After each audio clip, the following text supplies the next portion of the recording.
Salam saudara sekalian, senang sekali bisa berjumpa lagi dengan saudara semua. Semoga saudara semua dalam keadaan sehat dan dalam sukacita bersama Tuhan.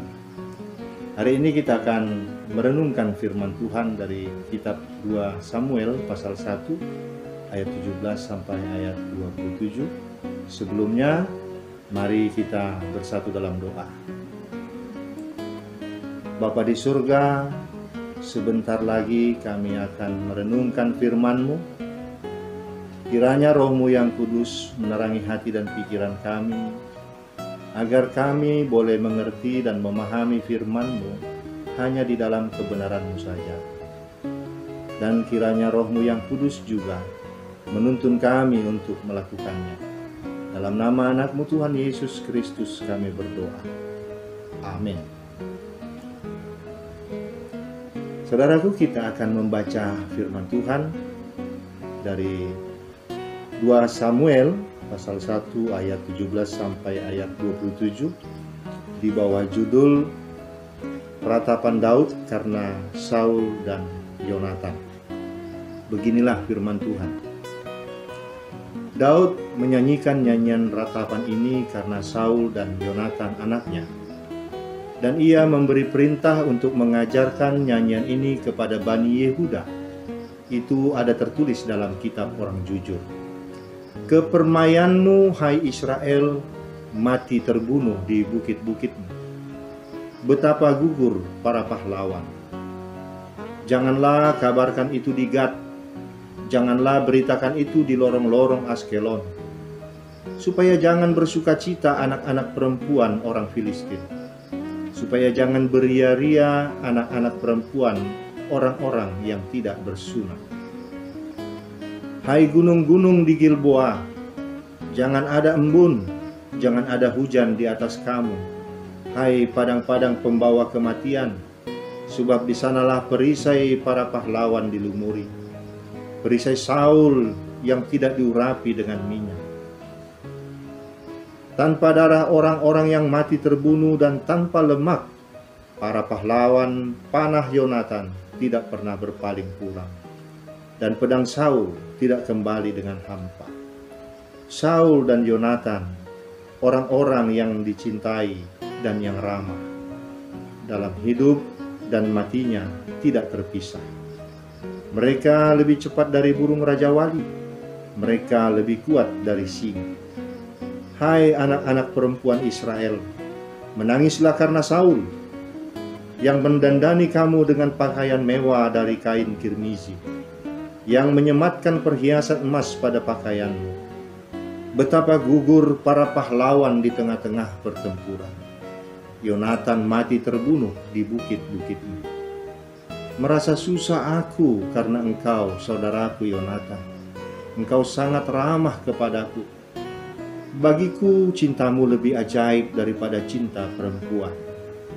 Betapa gugur para pahlawan dan musnah senjata-senjata perang.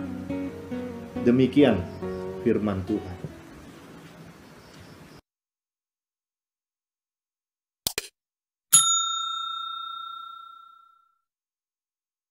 Saudara sekalian, tema bacaan kita kasih persaudaraan. Kalau dalam kitab 1 Samuel, kita disuguhkan banyak hal tentang sisi negatif Saul sebagai Raja Israel. Maka di awal kitab 2 Samuel ini, kita menemukan penilaian yang berimbang tentang Saul. Bahwa Saul sesungguhnya tidak selalu negatif. Bahwa ada sisi positif dari Saul sebagai Raja orang Israel. Kitab 2 Samuel ini diawali informasi tentang kematian Raja Saul dan kemenangan Daud atas orang Amalek. Informasi ini juga dipertegas lagi dengan datangnya seorang tentara Saul yang kebetulan juga keturunan Amalek dari medan perang untuk memberitahu Daud bahwa Raja Saul dan putra-putranya yang salah satunya adalah Yonatan telah gugur di medan perang. Tentara ini bahkan berkata bahwa dirinya lah yang membunuh Saul atas permintaan Saul sendiri. Sebagai bukti untuk memperkuat laporannya, tentara itu menunjukkan jejamal, sebuah hiasan yang biasa ditaruh di atas dahi, dan juga gelang yang tadinya dikenakan Raja Saul. Benarkah informasi ini atau cuma hoaks? Dari 1 Samuel 31 ayat 1-5 kita dapat tahu tentang kematian Raja Saul. Mari kita baca sejenak. Sementara itu orang Filistin berperang melawan orang Israel. Orang-orang Israel melarikan diri dari hadapan orang Filistin dan banyak yang mati terbunuh di pegunungan Gilboa. Orang Filistin terus mengejar Saul dan anak-anaknya dan menewaskan Yonatan, Abinadab, dan Malkisua, anak-anak Saul. Kemudian makin beratlah pertempuran itu bagi Saul. Para pemanah menjumpainya dan melukainya dengan parah. Lalu berkatalah Saul kepada pembawa senjatanya, "Hunuslah pedangmu dan tikamlah aku, supaya jangan datang orang-orang yang tidak bersunat ini menikam aku dan memperlakukan aku sebagai permainan." Tetapi pembawa senjatanya tidak mau, karena ia sangat segan. Kemudian Saul mengambil pedang itu dan menjatuhkan dirinya ke atasnya. Ketika pembawa senjatanya melihat bahwa Saul telah mati, ia pun menjatuhkan dirinya ke atas pedangnya, lalu mati bersama-sama dengan Saul. Saudaraku, dari bacaan tadi kita tahu orang Amalek itu memberi informasi yang tidak benar. Lalu apa maksud tentara itu menyampaikan informasi seperti itu? Kita bisa menduga tampaknya orang Amalek itu tahu bahwa Daud sering diincar hendak dibunuh oleh Raja Saul. Dan tahu juga bahwa Daud berpeluang besar untuk menggantikan Saul sebagai raja. Itu berarti kematian Raja Saul menurutnya merupakan kabar baik bagi Daud, karena dapat memuluskan jalan menuju tahta Israel. Kelihatannya si orang Amalek ingin mengambil hati Daud dan berharap mendapat penghargaan. Untung tak dapat diraih, malang tak dapat dihindari. Bukannya memberi hadiah atau jabatan atas jasa informasi kabar baik itu, Daud malah menghukum mati tentara keturunan Amalek itu. Bagi Daud, orang Amalek itu telah membunuh orang yang diurapi Allah. Dan itu merupakan kejahatan yang sangat serius, yang pelakunya patut dijatuhi hukuman mati. Saudaraku, kematian orang yang kita sayangi, orang yang kita cintai, tentunya akan meninggalkan duka yang mendalam di hati kita. Duka itu akan kita ekspresikan melalui tangisan dan ucapan-ucapan. Itulah ratapan. Yonatan, salah seorang anak Raja Saul, adalah ipar Daud, dan Saul itu juga mertua Daud. Namun bagi Daud, Yonatan bukan sekedar ipar. Yonatan telah menjadi sahabat Daud dalam suka maupun duka. Ada banyak hal baik yang dapat Daud katakan mengenai Yonatan, sahabatnya itu. Tapi untuk Saul, Daud bisa saja bersyukur dan merayakan kematian Raja Saul. Saya rasa pengikut-pengikutnya akan maklum jika hal itu ia lakukan. Namun, di bacaan kita ini, kita menyaksikan bahwa Daud justru mengekspresikan kesedihan yang mendalam dengan meratapi kematian Saul dan Yonatan anaknya, juga kematian umat Tuhan, yaitu pasukan Israel yang juga gugur dalam perang. Pertama, ekspresi spontan Daud dengan mengoyak jubahnya yang diikuti juga oleh orang yang bersama-sama dengan dia. Mereka meratap, menangis, dan berpuasa sampai matahari terbenam. Itu bisa kita baca di ayat 11-12. Ekspresi kedua, dengan menggubah nyanyian ratapan. Saya yakin ini tidak terjadi spontan. Syair lagu ratapan ini sangat rapi. Sulit untuk mengatakan syair ini dibuat spontan pada hari itu juga. Hal ini menunjukkan bahwa kematian Saul, Yonatan dan pasukan Israel dalam perang dengan orang Filistin itu meninggalkan duka yang mendalam di hati Daud. Begitu sulit Daud untuk melupakannya. Daud sulit move on dari situasi kemalangan ini. Dalam rasa duka yang mendalam itu, dia menciptakan syair ratapan ini. Bahkan memberi perintah kepada pengikutnya agar nyanyian ratapan untuk Raja Saul dan Yonatan ini diajarkan kepada seluruh Bani Yehuda dan juga kepada seluruh orang Israel nantinya ketika dia telah menjadi raja. Saudaraku, jika kita membaca ulang ayat 19 sampai ayat 21, ada syair yang begitu menggugah. Dalam ayat-ayat itu, Daud hendak mengingatkan umat Israel bahwa pernah terjadi penghinaan yang sangat dalam terhadap Israel oleh bangsa Filistin, di mana mereka kalah perang dan lambang kerajaan yaitu raja beserta putra-putra raja gugur. Daud hendak mengatakan hal seperti ini tidak boleh lagi terjadi. Sebab kita dipanggil untuk kemuliaan Israel, bukan untuk kehinaan. Tentunya kemuliaan Israel adalah untuk kemuliaan Tuhan. Karena bangsa Filistin menganggap kekalahan Israel oleh mereka itu sebagai kegagalan Allah, kekalahan Allah. Saudaraku, dalam ayat 23, Daud mengatakan bahwa Saul dan Yonatan sebagai orang-orang yang dicintai dan ramah dalam hidup.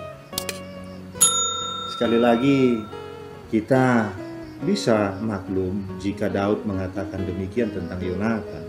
Yonatan itu sahabatnya. Namun mengapa ia juga mengatakan hal yang sama tentang Raja Saul yang justru membuat hidupnya sengsara? Coba kita lihat di ayat 24. Dia mengatakan, "Hai anak-anak perempuan Israel, menangislah karena Saul yang mendandani kamu dengan pakaian mewah dari kain kirmizi, yang menyematkan perhiasan emas pada pakaianmu." Daud tidak menunjukkan kesalahan dan kegagalan Saul sebagai raja atas Israel. Ia justru mengatakan hal yang baik tentang Saul.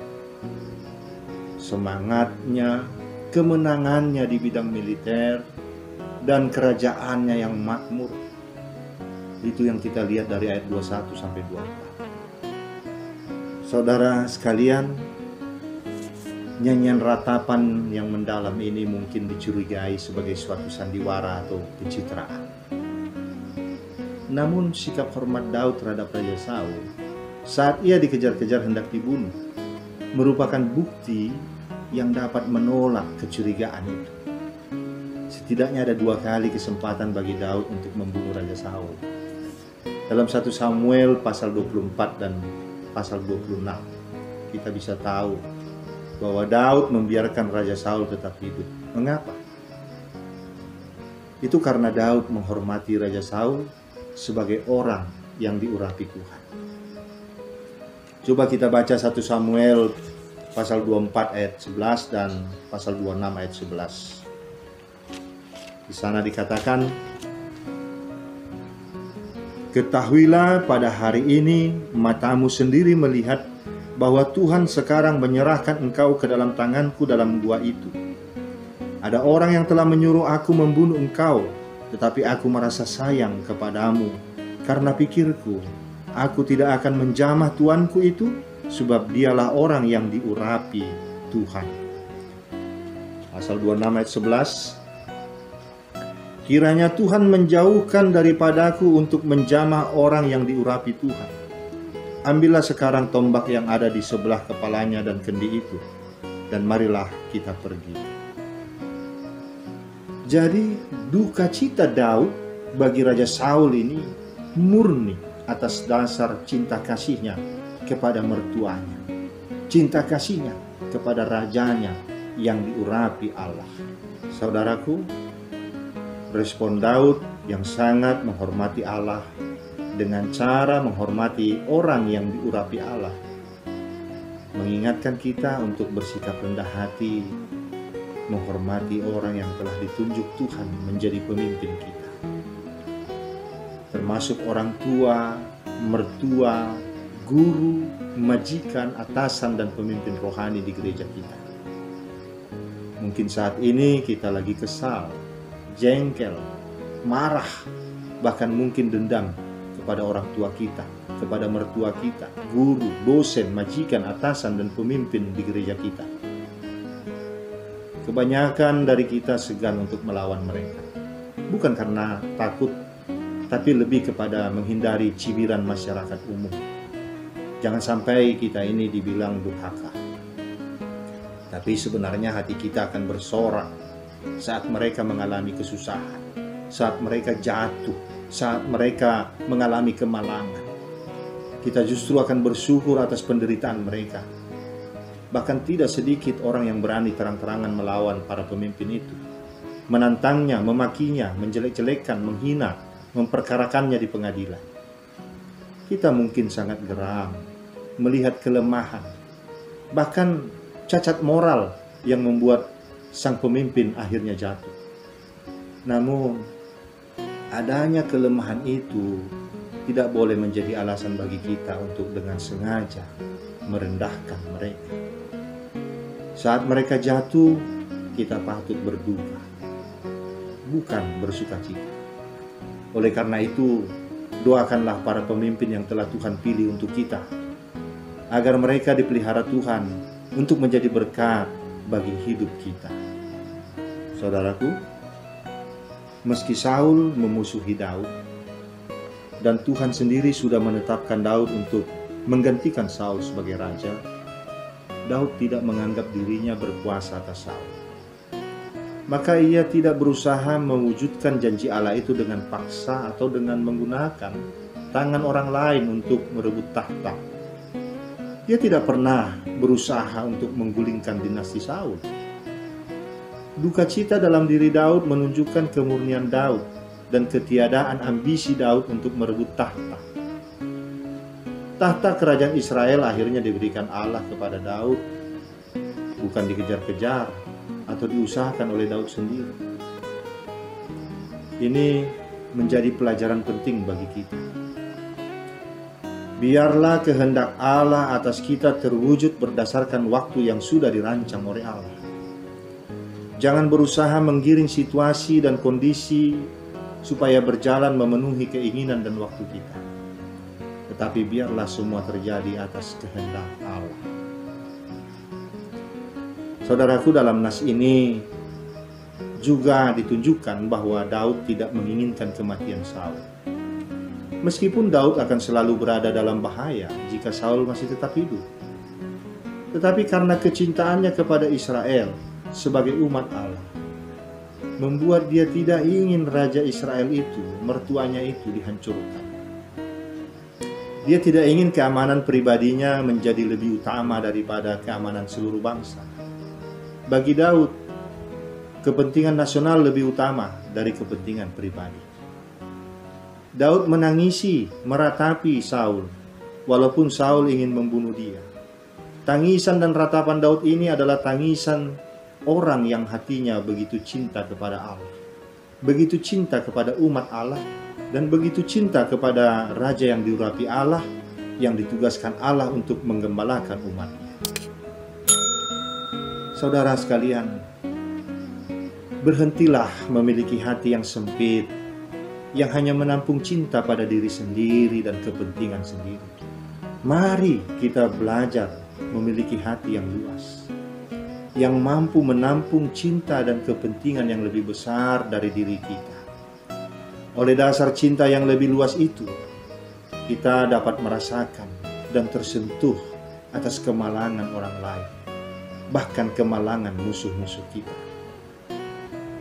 Tidak mudah untuk bersikap seperti Daud ini kalau dalam hati kita tidak ada damai dan cinta.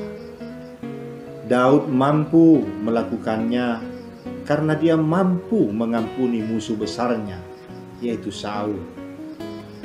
Kemurahan hati Daud membuat kita bertanya-tanya, seberapa sering kita bersuka-cita atas penderitaan dan kemalangan musuh kita? Seberapa sering kita tersinggung dan marah saat orang lain mengatakan hal-hal yang baik dari orang yang telah menyakiti kita? Seberapa dalam kita tenggelam dalam mengingat-ingat sifat buruk dari lawan kita? Saudaraku, setiap manusia tentu memiliki sisi buruk dan sisi baik dalam perilakunya. Jika kita kesal, jengkel, marah atas sikap buruk orang lain kepada kita, ingatlah, ada banyak juga kebaikan yang telah kita terima darinya. Mengingat-ingat kebaikan dari orang yang menyusahkan kita adalah cara yang baik untuk menghilangkan kejengkelan, kemarahan kita, dan untuk mengubah kebencian dalam hati kita menjadi cinta kasih. Sulit? Memang sulit. Tapi sulit bukan berarti tidak bisa. Dalam Matius 5 ayat 44, Tuhan Yesus berkata, "Tetapi aku berkata kepadamu, kasihilah musuhmu dan berdoalah bagi mereka yang menganiaya kamu."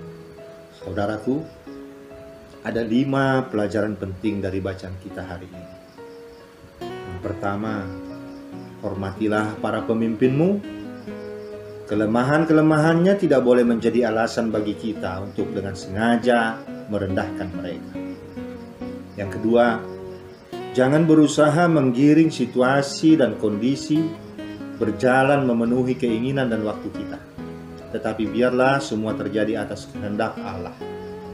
Ketiga, berempatilah terhadap penderitaan dan kemalangan orang lain. Jangan bergembira atas kemalangan mereka. Yang keempat, ingatlah selalu hal-hal positif dan kebaikan orang-orang yang menjadi lawan atau musuh kita. Yang kelima, belajarlah untuk mengampuni. Ubahlah kebencian menjadi kasih persaudaraan. Kiranya Roh Kudus memampukan kita untuk melakukan semuanya itu. Amin. Kita berdoa. Bapa di surga, kami bersyukur Tuhan ingatkan kami akan betapa besarnya cinta kasih dari Daud terhadap keluarganya. Bapak mertuanya, ipar yang juga sekaligus sahabatnya Yonatan. Duka yang mendalam membuat dia sungguh terpuruk di dalam kepedihan. Terlebih dukanya terhadap Saul, musuh yang selalu menginginkan nyawanya. Tapi kami melihat dan menyaksikan kasih dan pengampunan dari Daud terhadap Saul, yang mengajarkan kami untuk mampu mengasihi dan mengampuni orang lain, untuk tidak memandang kejelekan, kejahatan, sisi negatif dan buruk orang lain, tapi kami mencoba untuk melihat sisi positif dan kebaikan-kebaikan dari orang-orang yang membenci kami, dari orang-orang yang memusuhi kami. Bapa di surga, mampukan kami untuk melakukan seperti Daud, agar kami mampu mengampuni sesama kami, agar kami mampu menghormati pemimpin-pemimpin kami. Dalam nama anak-Mu Tuhan Yesus Kristus kami berdoa. Amin. Terima kasih saudara sekalian. Kita akan berjumpa lagi di lain waktu. Kiranya Tuhan senantiasa memberkati kita semua. Salam sehat, Shalom.